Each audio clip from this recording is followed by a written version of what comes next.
The program you're about to see is made possible through the financial support of people like you. We hope you'll join the thousands of people who make our programming possible. Become an In the Life member by clicking on the Donate Now button on our website. I was in Chelsea looking for a nightclub. I see a group of guys walking towards me. And I stopped him and I asked him, "Do you know where this nightclub is at?"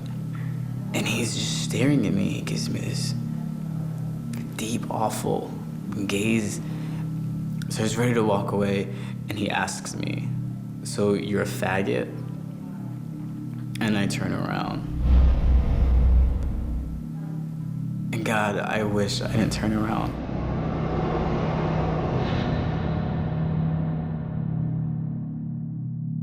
I've asked myself so many times, I just can't make sense of why someone would do that.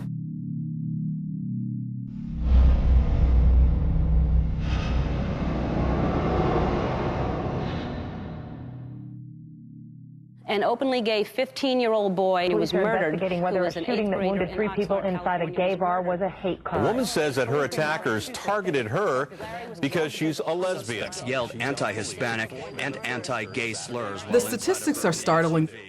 There are about 12,000 hate-biased crimes based on sexual orientation alone over the last decade. In the last year that the FBI reported, which I believe was for 2007, there were over 7,600 hate-biased crimes in this country. In my research, and this is with non-criminal young adults, a very high number, especially of the young men, admitted to some form of anti-gay behavior. About 18% of the men admitted to actual physical assaults.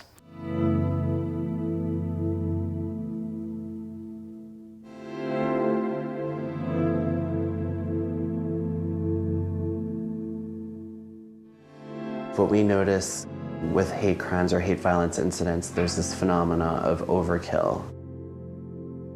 Whereas it may only take someone 1 or 2 stabbings to murder somebody. We've documented incidents of where someone may have been stabbed 30 or 40 times during the course of a hate crime incident. People are beaten much more brutally, will be shot more times than someone who's just carrying out a crime that doesn't involve a hate element. So overkill is a very big part of this type of violence. The recent murder of Jorge Steven Lopez Mercado in Puerto Rico, a 19-year-old, he was brutally murdered, dismembered, burned. So those are the type of incidents that we see when there's a hate crime. Somebody yelled, "Tonight, the faggots die." And we just went for it.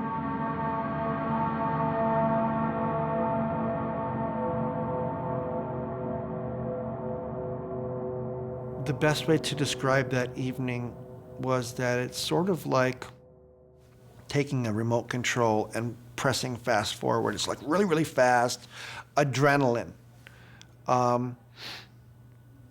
And a human being was left in a pool of blood in an alley in West Hollywood. 1, 2, 3, 4! The best way to describe myself is that I'm a former skinhead. Late 70s, early 80s, and there was a lot of violence that was involved. I was the person who initiated the majority of the confrontations because I knew that I had to prove myself. And at that time in Hollywood, there was a rapidly growing gay community, and at times we clashed. This particular evening, we were already involved with violence that night. We left the concert and we were on our way to the hamburger stand. And we had probably stopped 2 or 3 times simply to get out of the car and beat somebody up. I mean, violence was in the air. It was like we were a pack of rabid wolves on the prowl looking for trouble. A typical hate crime offender against gay people specifically, and we can't generalize too much, but it tends to be young males, teenagers, and early 20s, and most often in a group. In my research, what I've come to think of it as, they're performing a spectacle for their friends, and they're trying to prove something to their friends, and that's why it's committed in a group, with the victim really being a symbol which they can act against.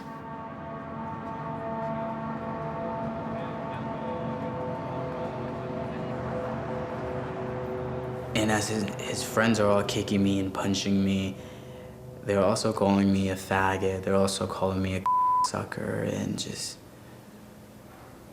and they're really getting a kick out of this. And I could see it in their faces. I could see that while he's as serious as he can be and he's as enraged as he can be, the others are watching him do this to me. And they're smirking and they're laughing and they're kinking and they're stomping and calling me names. There are a variety of motivations. Everybody is an individual, even when they're a member of a group. But typically, the group motivation has to do with proving masculinity. Masculinity for young men, it's not something that they are automatically born with or just automatically have happen to them. They have to establish it. This is the age group of, teenagers, adolescents, young adults. They're trying to cement their identity in the world, and as part of that, they want to be a proper man. And if they don't show that in some way, there's a fear that they're not masculine. It's a very deep-seated fear, I think. Years ago, I would say, oh, no, I'm not. I'm a big macho skinhead, don't you know? I always thought that it was important for me to continue with that macho posturing or, being the big tough guy. I truly think one of the main reasons is because I was a scared little boy. Even up until, a few years ago, a scared little boy. When I realized what had happened that night, I started to piece everything together. I was just further devastated. Everyone seems to focus on that one event, the attack, the gay bashing itself. No one seems to understand that the situation is much bigger than just an attack or just someone being hurt, someone being called a name, someone getting beat up. We've come against this hate crimes bill, Lord. We've come against it. We've spoken to representatives of our government. Homosexual sodomy destroys people who practice it and nations that approve of it. Messages of hate, anti-gay messages don't exist in a vacuum. You cannot continue to take moral wrongs and turn them into civil rights and survive as a people. What we know is that these anti-gay activists and many political leaders who speak out and rail against the LGBT community are sending a message that it's okay to hate. Someone might hold some very hateful beliefs, but we're America. Shouldn't they be allowed to hold those beliefs? And that message feeds down through the culture. It trickles down in the things that young people hear in the schoolyard and how they react and respond. It trickles down into the ways in which people can relate and be respected and valued in their communities. People who are perceived as LGBT are particularly vulnerable to violence because of the institutional or legalized discrimination that we have in this country against lesbian, gay, bisexual, and transgender people. If you look at the Civil Rights Act generally, we're excluded from all of those protections. The Don't Ask, Don't Tell policies, the Defense of Marriage Act, all of those types of federal policies are laws that explicitly discriminate against us. Well, I think that sends the message that we are not equal in the eyes of the law, which means we are less than or other in the eyes of our society.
No matter how much the world is changing, I find at the heart of many conversations, people still think of us as deviant.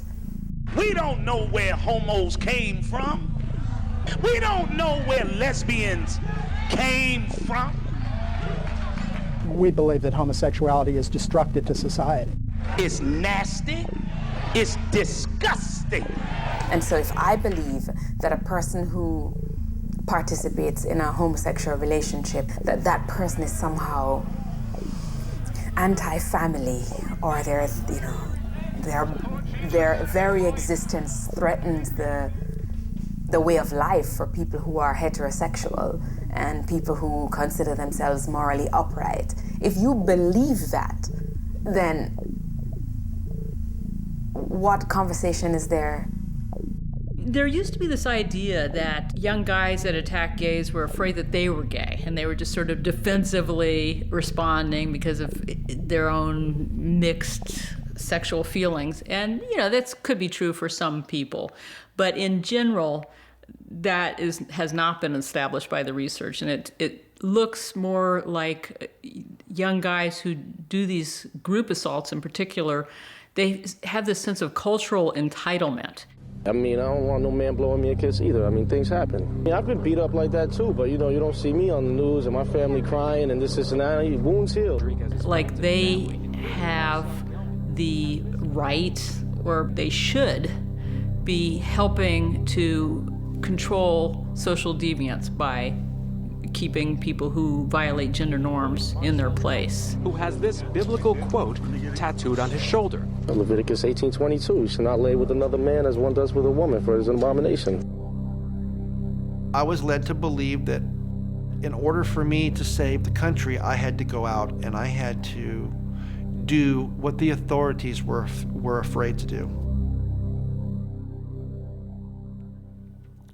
I had never had any sort of experience or relationship with somebody that was positive from the gay community. It's our culture that tells young people that they can go out and beat people up for whatever reason. It's really just a matter of degree. If everybody's saying, hey, faggot this and even bitch that about women or girls, it's just a matter of degree before those attitudes can translate into something more physical. We cannot survive if we sodomize our sons and our daughters. We see the statistics of people being beat up and oftentimes killed because of who they are. And so we know the effects that this language has. And when we live in a society of free speech, and I will defend those folks' rights to the day I die to say what they want to say, but I will not defend their rights to promote violence and to say that it's okay to kill and beat up gay people. All right.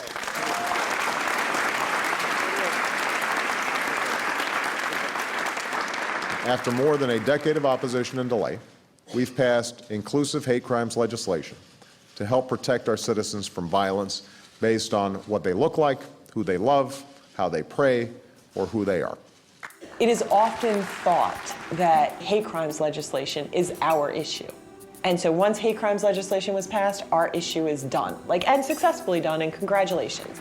And there is legitimacy to what hate crimes legislation can do for our communities, but that is not only not the sum total of what we're trying to do in moving policy, but it's actually not even the most important part of what we're trying to do in move policy, because it is so punitive and it is so reactive. Like, what we want to see is a shift in attitude, a shift in culture. When the message out there is so horrible that to be gay, you can get killed for it, we need to change the message.